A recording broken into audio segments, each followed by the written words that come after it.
সে বর্তমানে এখন তার বাড়িতেই আছে, তারা দুজন একসাথেই আছে। হিরো আলম এবং হিরো আলমের পরকীয়া নারী যে আছে তারা দুজনেই এখন বগুড়া বাড়িতে আছে। গিয়েছে এই কারণেই, উনি আসলে পরকীয়ায় লিপ্ত থাকে বেশি। খারাপ থাকে একটা সময়, তারপর সে ভালো হয়ে যায়, বা যে কোনো নারী ভালো করে। একজন পুরুষকে ভালো করতে পারে একজন স্ত্রী। আমি সেই স্ত্রী হিসাবে অনেক চেষ্টা করেছি ভালো করার, এখন যদি না পারি সেখানে আমার কিছু করার নেই।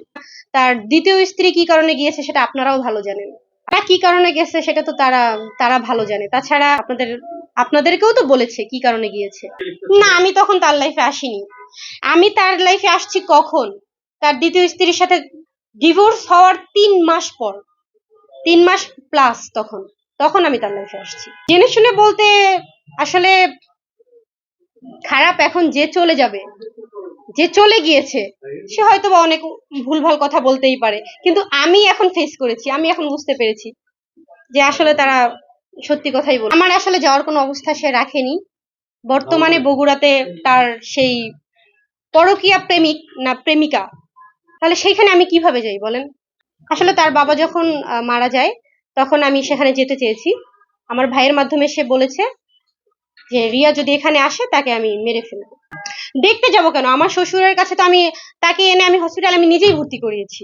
দেখতে যাওয়ার কিছু নেই, আমি তো তাকে টেক কেয়ার করার জন্যই গিয়েছি বা থাকার জন্যই গিয়েছি।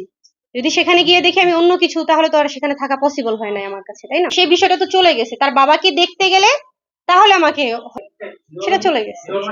কোরআন শরীফ নিয়ে প্রমিস করতে হবে কেন? এমনিতেই তো আমরা একটা বন্ধনে আবদ্ধ, তাই না? বিয়ের আগে কোথায় আমি আমি যখন তার সাথে কাজ করি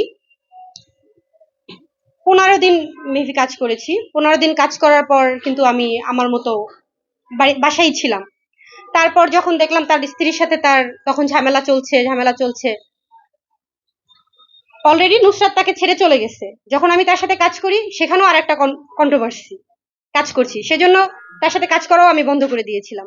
বন্ধ করে দেওয়ার পর আমি দেখছিলাম যে তারা মিশে যাক, একটা সংসার না ভাঙুক, কিন্তু না, নুসরাত তাকে ডিভোর্স করেছে। তারপর 3 মাস যাওয়ার পর তারপর তার সাথে আমি বিয়ে করার পর তারপর আমরা কাজ করেছি একসাথে। ঠিক আছে, এই বিষয়টা আসলে দেশের অনেকেই জানে না। তারা ভেবেছে যে আমরা বিয়ে বিয়ে ছাড়াই একসাথে ছিলাম, কিন্তু না, আমি সম্পূর্ণ বৈধ সম্পর্কেই ছিলাম। তো ধরা খেয়ে গেছে, সে তো পরকীয়া করে ধরা খেয়ে গেছে, তাই না? এখন সে মিথ্যা তো বলবেই।